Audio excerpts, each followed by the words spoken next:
Après avoir profondément retouché la constitution algérienne, le pouvoir de Abdelmadjid Tebboune ne semble visiblement pas vouloir lever le pied puisqu'il se tourne désormais vers un autre chantier tout aussi sensible, la manière dont les élections sont organisées ainsi que le calendrier électoral lui-même.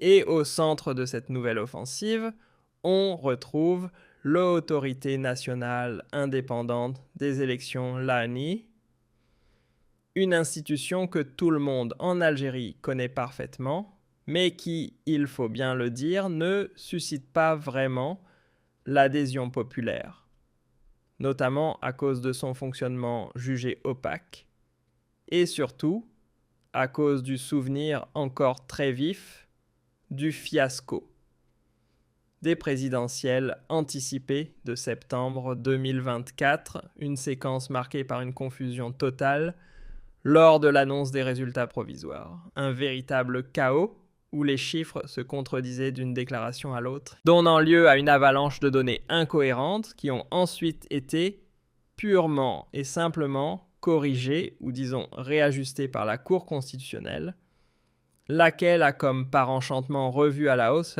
le taux de participation ainsi que le nombre de votants, le tout au bénéfice du candidat sortant reconduit pour un second mandat à la tête du pays, à savoir Abdelmadjid Tebboune, une situation qui continue aujourd'hui encore de susciter interrogations, scepticisme et un certain malaise dans l'opinion publique. Après la constitution algérienne, le pouvoir Tebboune s'attaque maintenant aux prérogatives et au fonctionnement de cette instance hypersensible, hyperstratégique, qui annonce qui plus est au moins l'identité de celui ou de celle qui devra peut-être être le prochain président de la République, ou celui ou de celle qui va devoir succéder à Abdelmadjid Tebboune. L'autorité nationale indépendante des élections est l'instance qui doit diriger, superviser, organiser et annoncer les résultats de tous les scrutins électoraux qui devront être organisés en Algérie. Officiellement, et personne n'en parle, il y a un nouveau projet de loi électorale qui est en cours de préparation. Les Algériens et les Algériennes n'ont jamais été associés à ce nouveau projet de loi électorale qui a été présenté depuis hier aux députés algériens. Depuis maintenant 24 heures devant les membres de l'Assemblée nationale populaire, l'Assemblée populaire nationale, le Parlement algérien, les députés algériens sont invités lors d'une séance plénière à discuter de l'adoption de ce qui est appelé le projet de loi modifiant et complétant l'ordonnance numéro 21-0, relative au cadre légal et au système électoral. C'est la fameuse loi électorale. C'est la loi cadre qui nous explique comment on organise les élections, comment elles doivent être organisées, qui doit les organiser, comment annoncer les résultats et qui peut participer, qui peut être candidat aux multiples élections qui sont organisées en Algérie. Il y a 3 types d'élections majeures. Les élections locales législatives. Après avoir profondément retouché la constitution algérienne, le pouvoir de Abdelmadjid Tebboune ne semble visiblement pas vouloir lever le pied puisqu'il se tourne désormais vers un autre chantier tout aussi sensible, la manière dont les élections sont organisées ainsi que le calendrier électoral lui-même. Et au centre de cette nouvelle offensive, on retrouve l'autorité nationale indépendante des élections l'ANI, une institution que tout le monde en Algérie connaît parfaitement, mais qui, il faut bien le dire, ne suscite pas vraiment l'adhésion populaire, notamment à cause de son fonctionnement jugé opaque, et surtout à cause du souvenir encore très vif du fiasco des présidentielles anticipées de septembre 2024, une séquence marquée par une confusion totale lors de l'annonce des résultats provisoires. Un véritable chaos où les chiffres se contredisaient d'une déclaration à l'autre, donnant lieu à une avalanche de données incohérentes qui ont ensuite été purement et simplement corrigées ou disons réajustées par la Cour constitutionnelle, laquelle a comme par enchantement revu à la hausse le taux de participation ainsi que le nombre de votants, le tout au bénéfice du candidat sortant reconduit pour un second mandat à la tête du pays, à savoir Abdelmadjid Tebboune, une situation qui continue aujourd'hui encore de susciter interrogations, scepticisme et un certain malaise dans l'opinion publique. Après la constitution algérienne, le pouvoir Tebboune s'attaque maintenant aux prérogatives et au fonctionnement de cette instance hypersensible, hyperstratégique, qui annonce qui plus est au moins l'identité de celui ou de celle qui devra peut-être être le prochain président de la République, ou celui ou de celle qui va devoir succéder à Abdelmadjid Tebboune. L'autorité nationale indépendante des élections est l'instance qui doit diriger, superviser, organiser et annoncer les résultats de tous les scrutins électoraux qui devront être organisés en Algérie. Officiellement, et personne n'en parle, il y a un nouveau projet de loi électorale qui est en cours de préparation. Les Algériens et les Algériennes n'ont jamais été associés à ce nouveau projet de loi électorale qui a été présenté depuis hier aux députés algériens. Depuis maintenant 24 heures devant les membres de l'Assemblée nationale populaire, l'Assemblée populaire nationale, le Parlement algérien, les députés algériens sont invités lors d'une séance plénière à discuter de l'adoption de ce qui est appelé le projet de loi modifiant et complétant l'ordonnance numéro 21-0, relative au cadre légal et au système électoral. C'est la fameuse loi électorale. C'est la loi cadre qui nous explique comment on organise les élections, comment elles sont, comment elles doivent être organisées, qui doit les organiser, comment annoncer les résultats et qui peut participer, qui peut être candidat aux multiples élections qui sont organisées en Algérie. Il y a 3 types d'élections majeures. Les élections locales, législatives et présidentielles. Un 4e type d'élection, mais les élections sénatoriales sont plus spécifiques, elles concernent beaucoup moins la population algérienne, puisque les élections sénatoriales, il y a aussi le tiers présidentiel, le président de la République, le tiers du Sénat et les membres du Conseil de la Nation, qui est l'équivalent du Sénat en Algérie, c'est l'équivalent du Sénat. Le tiers de ces membres est désigné directement par le chef de l'État.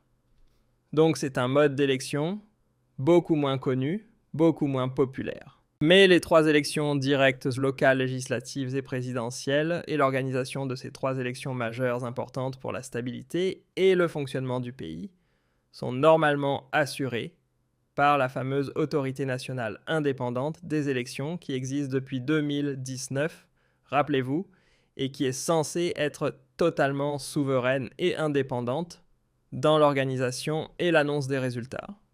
Elle a été créée en septembre 2019 dans le contexte du mouvement populaire Irak. Elle a marqué un tournant majeur dans le système électoral algérien, puisque avant sa création, c'était le ministère de l'Intérieur, à savoir le gouvernement, donc le régime, donc les détenteurs du pouvoir qui géraient les élections. Aujourd'hui, normalement, cette mission revient à cette autorité qui se veut être, encore une fois, autonome et neutre. Elle a des missions très précises. Sa mission principale est de garantir la transparence, la crédibilité et la liberté du processus électoral. Elle est normalement chargée de la préparation. C'est elle qui gère le fichier électoral, la liste des électeurs, c'est-à-dire les personnes qui sont habilitées à voter en Algérie.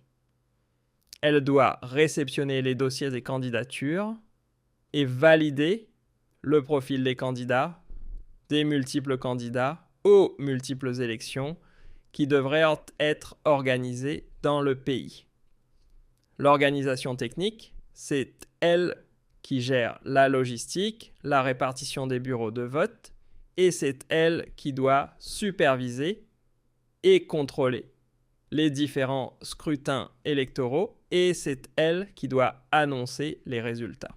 Sauf que voilà, depuis septembre 2024, et la gabégie encore une fois, et le scandale de l'incohérence, de l'absurdité contradictoire, qui a opposé les résultats préliminaires, annoncés par l'autorité nationale indépendante des élections, et les autres résultats définitifs qui ont été proclamés par la Cour constitutionnelle. Il y a eu donc une polémique, un scandale national qui a mené vers le départ du fondateur ou du patron historique de l'autorité nationale indépendante des élections, qui était Mohamed Sharfi, l'ancien ministre de la Justice, qui est parti donc et qui a été remplacé en novembre 2024 par un président par intérim, uniquement un président par intérim qui s'appelle Karim Khelfan. Donc l'Algérie pour le moment, depuis le 27 novembre 2024, date à laquelle il a été mis fin aux fonctions de Mohamed Sharfi, qui a présidé, je le rappelle encore une fois, cette institution depuis sa création en 2019.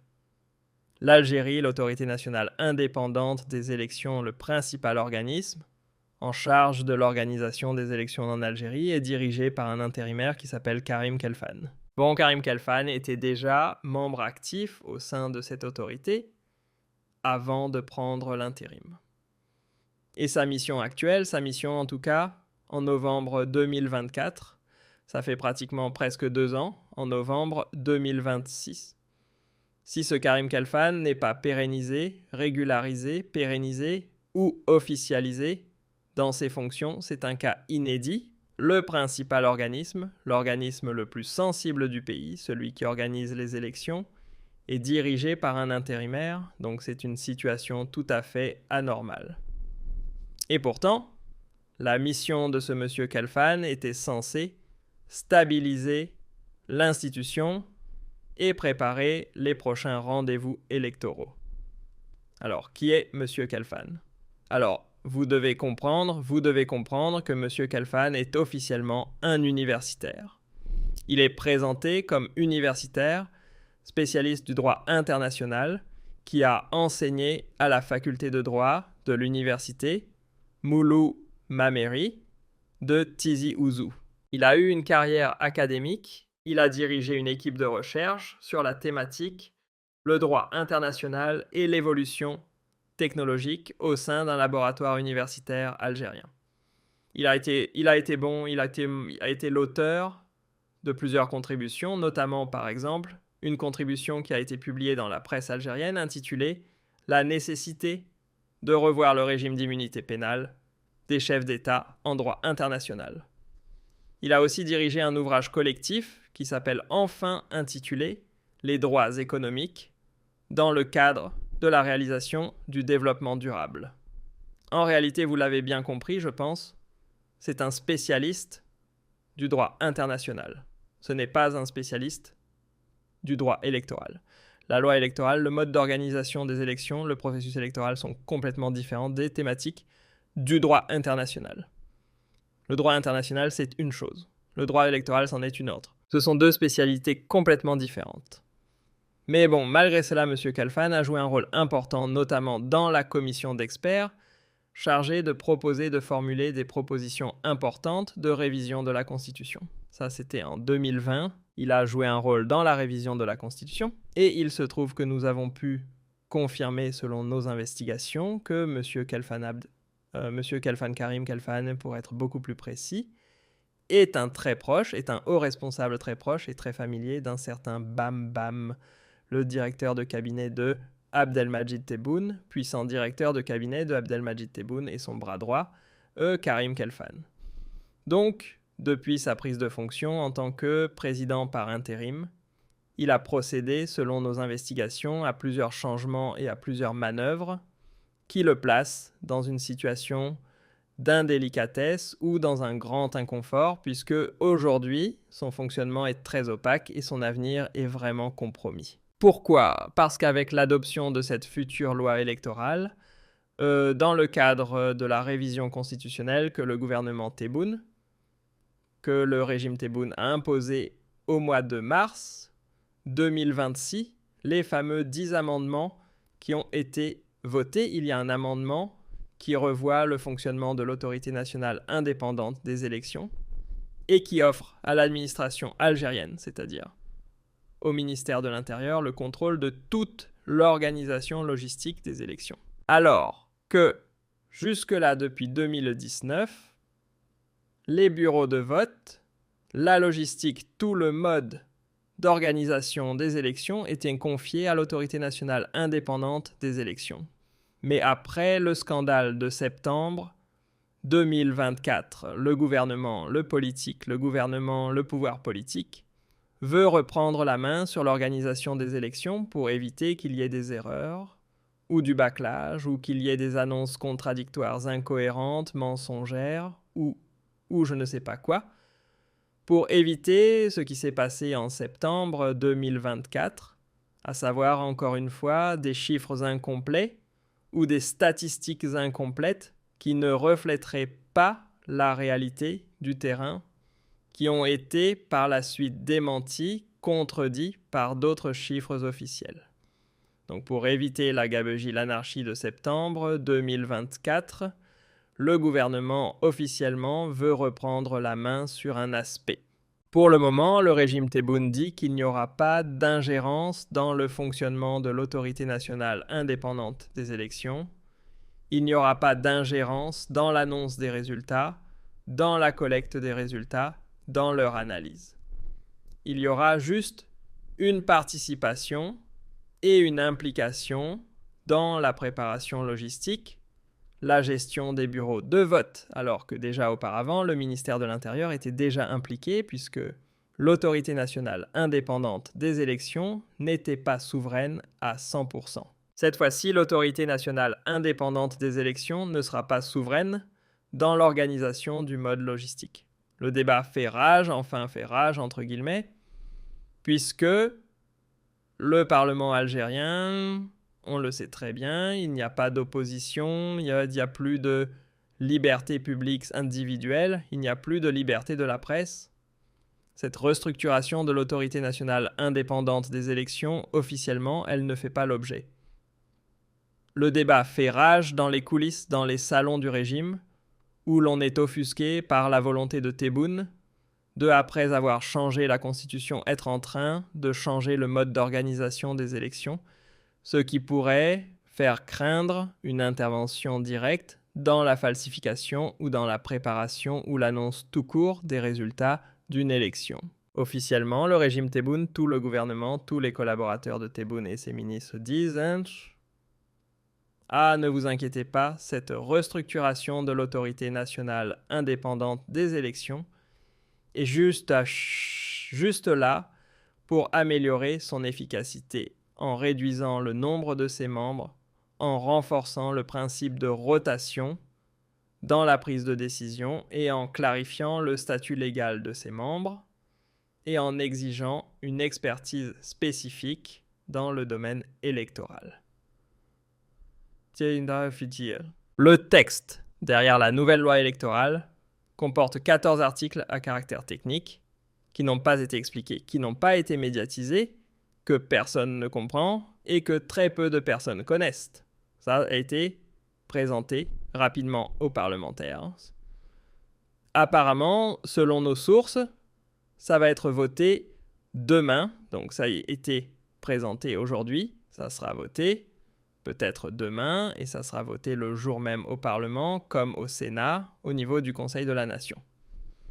Donc il y a des manœuvres pour faire passer cette loi, comme une lettre à la poste, un processus expéditif pour éliminer le débat, pour neutraliser les fuites dans la presse, et pour empêcher l'opinion publique de comprendre de quoi il s'agit. Et nous sommes dans un contexte international compliqué, la guerre en Iran, la guerre contre l'Iran, la crise économique mondiale, l'inflation, une crise inflationniste mondiale, il y a des incertitudes. Donc le régime Tebboune en profite pour apporter, pour faire avancer, pour imposer cette loi, cette nouvelle loi électorale, qui a d'ailleurs modifié les conditions de candidature. Soi-disant, elle assouplit certaines exigences, mais quand même elle va aggraver, elle va renforcer d'autres exigences. Officiellement, on parle d'une réduction du nombre de signatures nécessaires pour se présenter à une élection, d'une liberté d'organisation des listes électorales, et d'une augmentation du nombre de candidats tout en introduisant de nouvelles conditions qui visent par exemple, selon le régime Tebboune, à renforcer la crédibilité et l'intégrité du processus électoral. Mais quand le régime Tebboune lui-même qui a falsifié les résultats des élections de septembre 2024 en surgonflant et en surdimensionnant le nombre des votants et le taux de participation, personne ne peut croire, vous l'aurez bien compris, à la crédibilité ou aux promesses d'efficacité, d'intégrité, de crédibilité d'une élection présidentielle ou locale ou législative, des promesses qui auraient une fois été formulées par le régime de Tebboune. Le régime Tebboune n'est pas du tout crédible, n'est pas du tout digne de confiance, surtout après ce qui s'est passé en septembre 2024. Encore une fois, je rappelle brièvement, il y a eu un taux d'abstention record, un nombre de votants quasiment ridicule, qui n'a jamais dépassé les 5 millions de personnes. Et le régime Tebboune, là, avec la Cour constitutionnelle, a totalement modifié les chiffres et les statistiques donnés par l'autorité nationale indépendante des élections.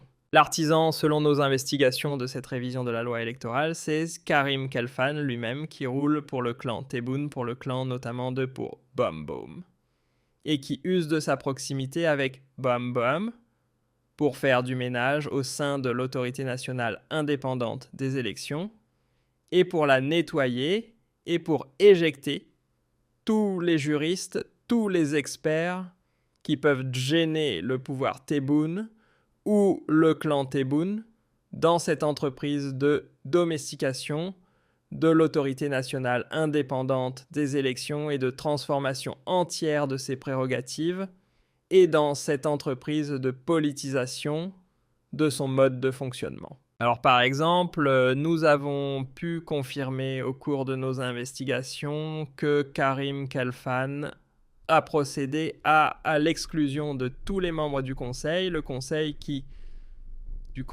une sorte de conseil d'administration, le conseil constitutif, le conseil qui gère l'autorité nationale indépendante des élections, alors qu'il n'avait pas le droit et normalement il n'aurait pas dû le faire.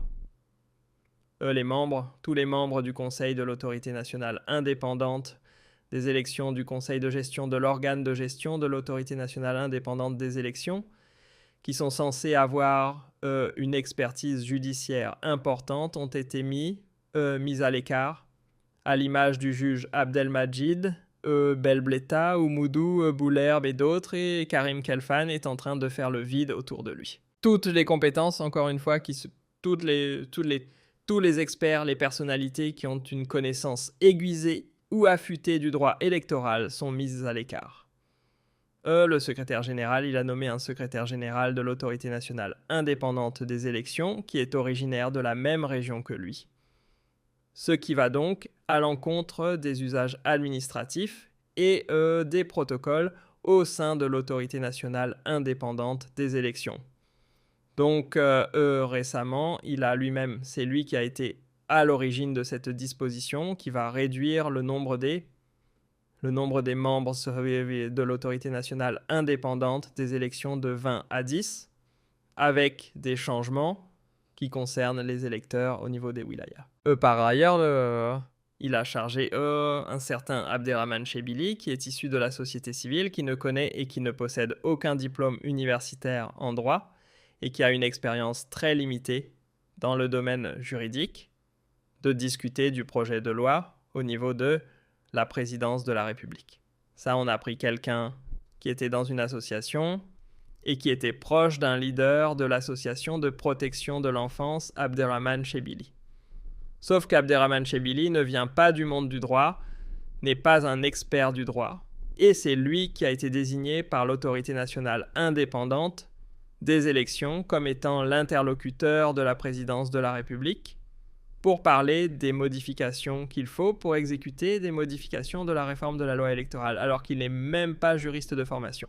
Donc c'était un élément étonnant qui a soulevé des doutes, et l'autorité nationale indépendante des élections, ou ANIE, elle est en train de nager dans plein de contradictions.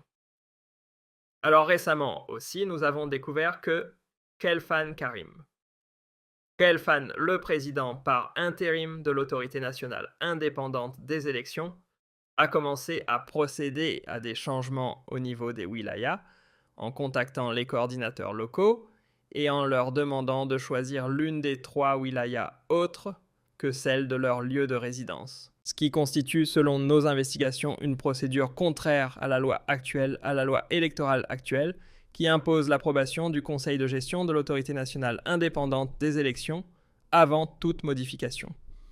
Et après la contestation d'un certain membre du Conseil de l'autorité nationale indépendante des élections auprès du président par intérim de l'autorité, il leur a répondu, il leur a dit « Ne vous mêlez pas de ce qui ne vous concerne pas. Je suis chargé par Bam Bam, le directeur de cabinet du président de la République, de procéder à tous les changements qui sont nécessaires et j'ai toutes les garanties pour manœuvrer comme je le veux. Mais personne ne pourra intervenir dans mes affaires. Ainsi, toute personne qui s'oppose à lui voit ses fonctions. Cette personne-là se voit signifier une fin, un licenciement, un limogeage ou une fin de fonction. Elle fait l'objet d'un rapport accablant qui sera par la suite transmis à la présidence de la République. Donc, face à tout cela, il y a un climat tendu, une situation de bouillonnement qui règne au sein de l'autorité nationale indépendante des élections, et notamment au niveau des commissions qui sont installées au niveau des wilayas. L'avenir de cette autorité est incertain, il est compromis. Trop de changements radicaux et des changements qui sont dictés par le cabinet de la présidence de la République, ce qui nuit directement à l'esprit d'indépendance de cette autorité nationale indépendante des élections. Donc on ne sait pas quels seront les prochains objectifs des opérations électorales. Et ce président est toujours par intérim, mais il agit, il a tous les pouvoirs et toutes les prérogatives pour agir en tant que président officiellement confirmé dans ses fonctions. Donc on ne comprend pas, il est nommé par intérim. Mais il se permet de changer les choses, de parler au nom de Bohem-Bohem, de mettre à l'écart les compétences ou les experts les plus compétents, de changer le mode de fonctionnement du conseil de gestion de l'autorité nationale indépendante des élections. C'est inquiétant. Et en plus, cela coïncide avec des changements au niveau de la loi électorale qui n'ont été ni expliqués, ni rendus publics, ni expliqués